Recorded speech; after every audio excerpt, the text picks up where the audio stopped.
The cake sat untouched in front of me, 30 candles flickering like tiny accusations. My family gathered around the dining table, their faces illuminated with what I now recognized as guilt rather than celebration. I'm Vivian, and this was the moment my world shifted on its axis. "We have something special to announce," my mother said, her voice trembling with forced enthusiasm. She pulled out an envelope, and my heart leaped. I'd been dropping hints about that dream vacation to Greece for months. "Penelope," Mom continued, turning to my younger sister, "we know you've been having such a hard time since your breakup, so we've all pitched in to send you on a 2-week Mediterranean cruise." The room fell silent. I felt my fingernails digging into my palms as Penelope squealed with delight, jumping up to hug our parents. The same cruise I'd been saving for, the same itinerary I'd left open on Mom's laptop, the same dream I'd shared at every family dinner for the past year. "What do you think, Viv?" Dad asked, his smile faltering as he caught my expression. "Isn't it wonderful? Your sister really needs this right now." I stood up slowly, my chair scraping against the hardwood floor. "Wonderful," I echoed, my voice hollow. "Just like when she needed my car for college, or when she needed my apartment when her lease fell through, or when she needed my boyfriend because apparently they were meant to be."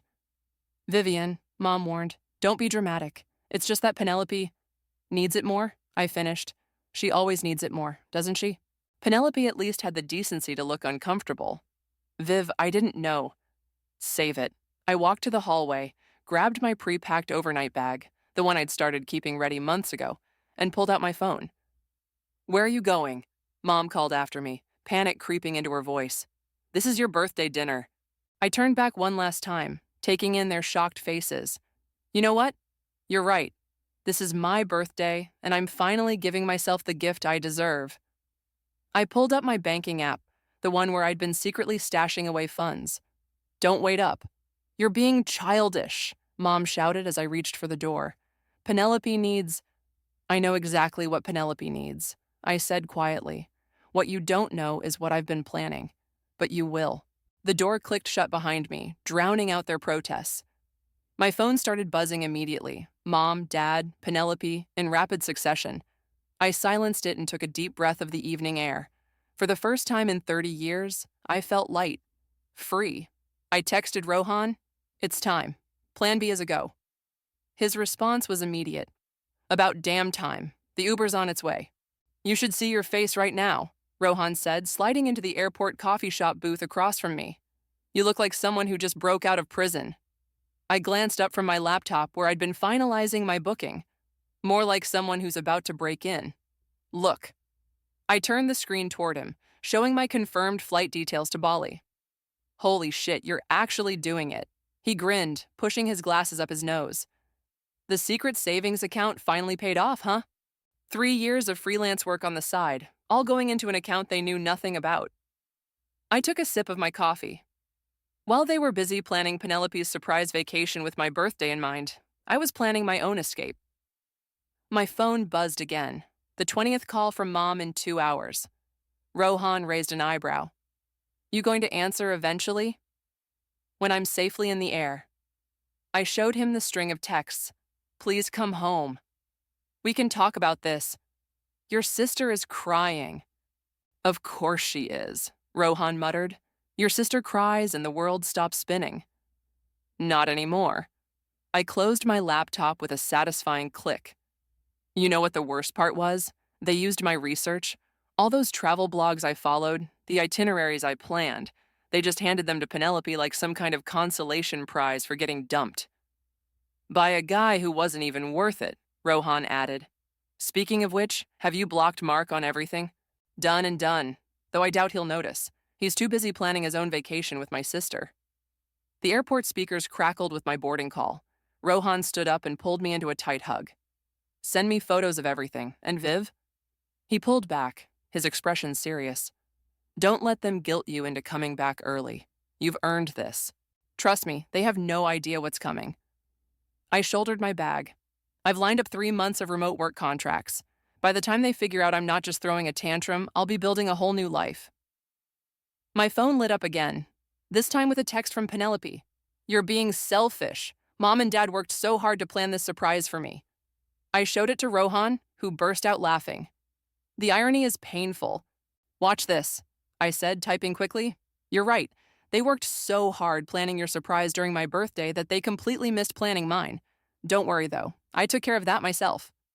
I turned my phone off and headed toward security, Rohan's supportive chuckle fading behind me. For the first time in my life, I wasn't following someone else's script, and it felt absolutely incredible. First time in Bali? The woman next to me on the beach lounger smiled, offering me a fresh coconut. Her silver hair gleamed in the sunlight, and laugh lines crinkled around her eyes. That obvious, huh? I accepted the coconut, introducing myself. I'm Vivian. Jessica, she replied. And yes, it's obvious. You've got that, I can't believe I'm actually here. Look, I had the same one 15 years ago when I first escaped. Escaped? The word caught my attention immediately. Oh, yes. Jessica adjusted her sunglasses. Left my controlling ex-husband with nothing but a suitcase and a dream. Best decision I ever made. You're running from something too, aren't you? I checked my phone. Still no service, thank God. Family. Specifically, a sister who's been the star of my life's show for 30 years. Ah, the golden child syndrome.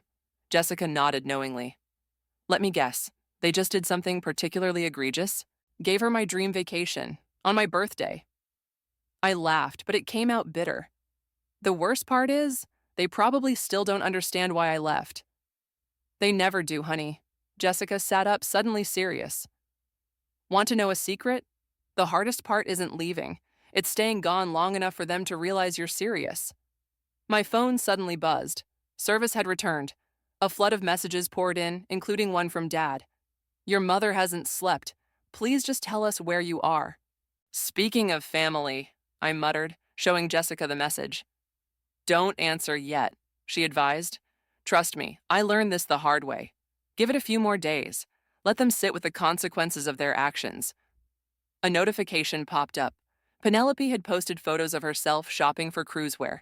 The caption read, Sometimes the universe gives you exactly what you need. Blessed Yawar family love. Unbelievable, I said, showing Jessica the post. Oh, she's good, Jessica whistled, playing the victim while making it about her.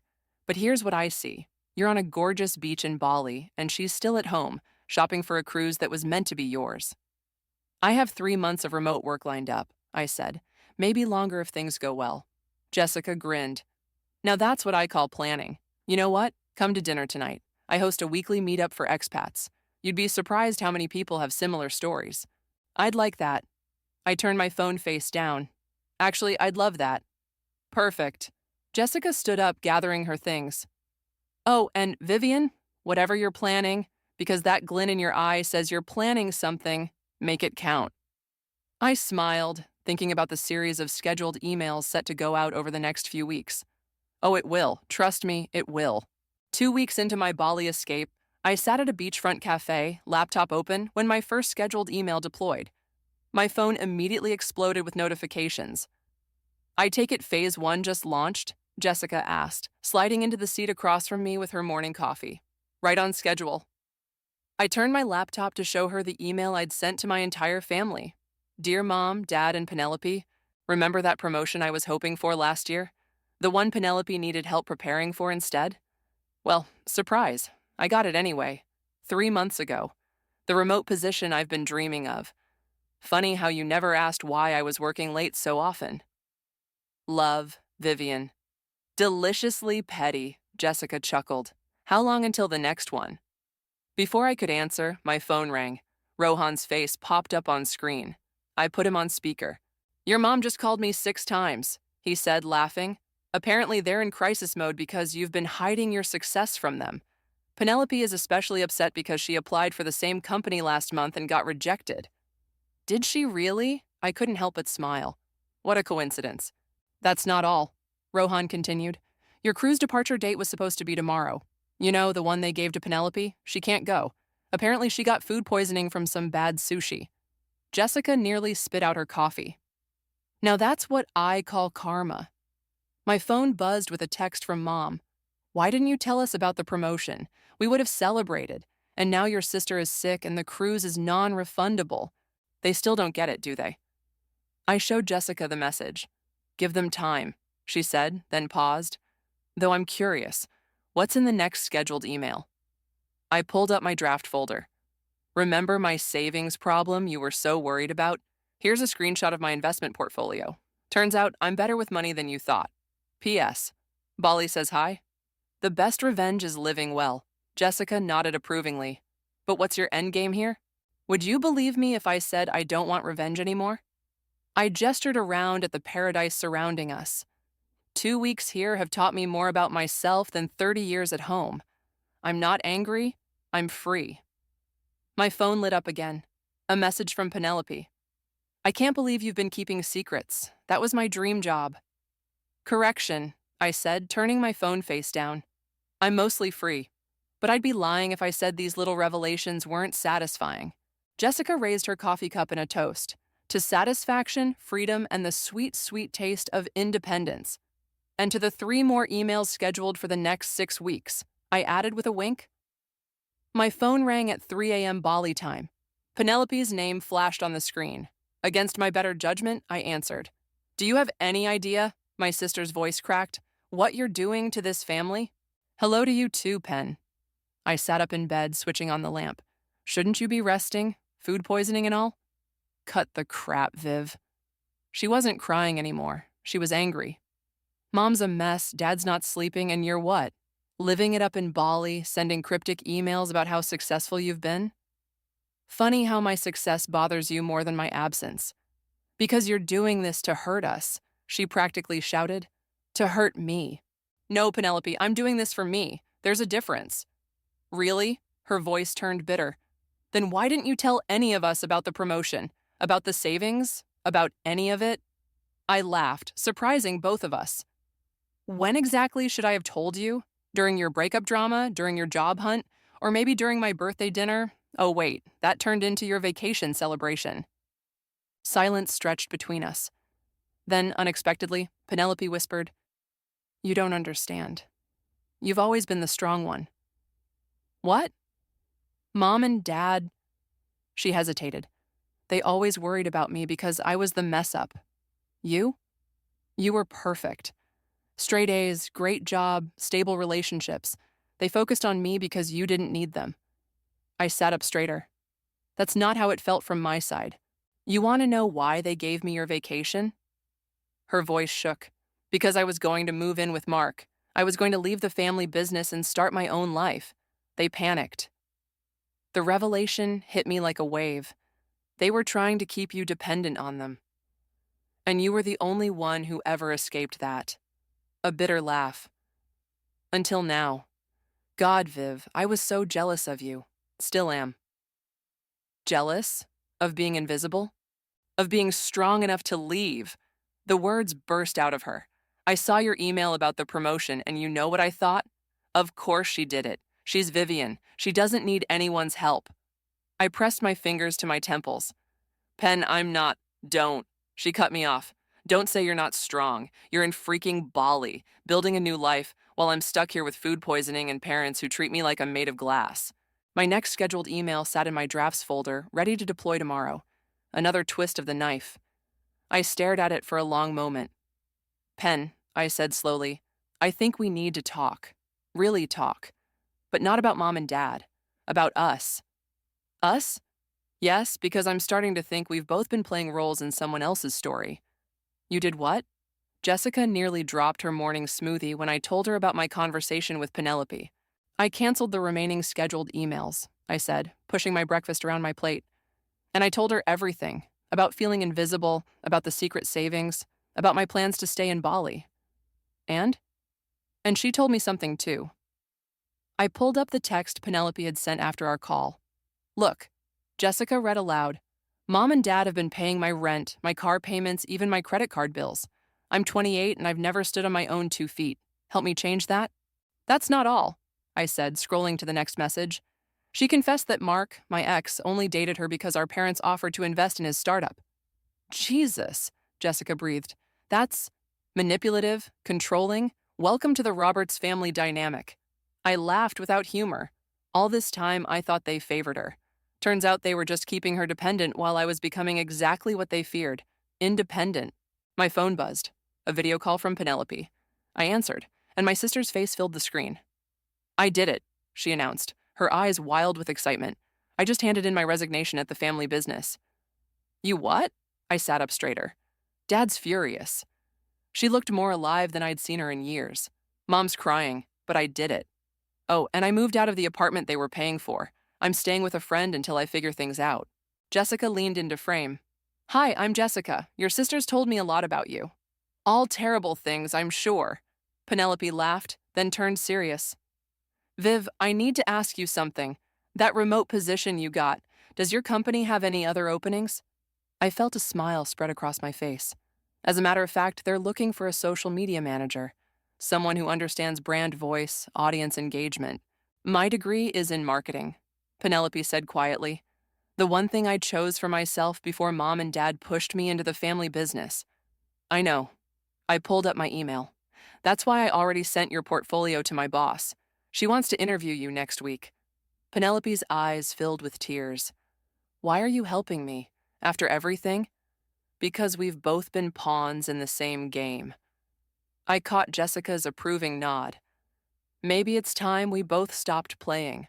"Mom's calling again," Penelope sighed, showing us her screen. "That's the 10th time today." "Let it ring," I advised. "We're rewriting this story, remember? And this time we're both main characters."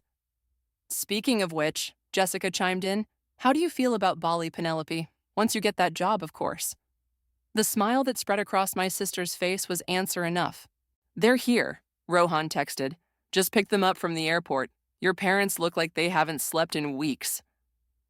I stood on my beachfront villa's balcony, watching the sunset. After 6 weeks of radio silence, my parents had finally done the unthinkable. They'd followed me to Bali. "Ready for this?" Jessica appeared beside me, handing me a glass of wine. "The great confrontation?" "Honestly, no." I checked my phone again. "But Penelope's on standby for a video call, and I've got you and Rohan for backup." Headlights appeared in the driveway. I took a deep breath as car doors slammed. "Vivian," Mom's voice carried up to the balcony. "We know you're here." I descended the stairs slowly, Jessica following. My parents stood in the living room, looking out of place in their expensive travel clothes. Dad's face was drawn, Mom's eyes red-rimmed. "You've lost weight," Mom said immediately, reaching for me. I stepped back. "That's really your opening line?" I asked. Not "I'm sorry" or "we understand now"? "Understand what?" Dad exploded. "That you abandoned your family? That you turned Penelope against us?" "I didn't turn anyone against you," I said calmly. "I just stopped playing my assigned role." "What's that supposed to mean?" Mom demanded. I pulled out my phone and dialed Penelope. Her face appeared on screen and I propped the phone up on the table. "It means," Penelope said clearly, "that we're done being your puppets." Mom collapsed onto the couch. "Puppets? We gave you everything." "No," I corrected. "You gave Penelope everything she needed to stay dependent, and you gave me everything I needed to stay invisible." "That's ridiculous," Dad protested. "We paid Mark to date me," Penelope interrupted. "Sabotaged my attempts at independence? Made Vivian feel like she didn't matter?" "We were protecting you," Mom cried. "By giving away my birthday vacation?" I asked quietly. "By never celebrating my achievements? By making everything about Penelope's needs?" "You were always so capable," Dad said weakly. "I was lonely," I corrected. "And Penelope was trapped." Jessica stepped forward. "I think what your daughters are trying to say is that they're adults now. They get to choose their own paths." "And who are you?" Mom snapped. "Someone who recognized their worth when you couldn't," Jessica replied smoothly. "Mom, Dad," Penelope said from the screen, "Vivian and I are building our own lives now. You can either accept that and be part of them or you can leave," I finished. "Your choice." The silence that followed was deafening. Finally, Mom spoke, her voice small. "What do you want from us?" I exchanged glances with Penelope. "We want you to listen," I said. "Really listen, because this time, we're both telling our stories." The morning sun streamed through my villa's windows as I packed the last of my belongings. My phone buzzed with a message from Penelope. "Flight's on time. Can't believe we're really doing this." "Having second thoughts?" Jessica asked, helping me fold a sundress. "Actually, no." I smiled, remembering the long conversation with my parents the night before. For the first time, I feel like they really hurt us. The look on your mother's face when you showed her your new apartment lease in Singapore was priceless, Jessica chuckled.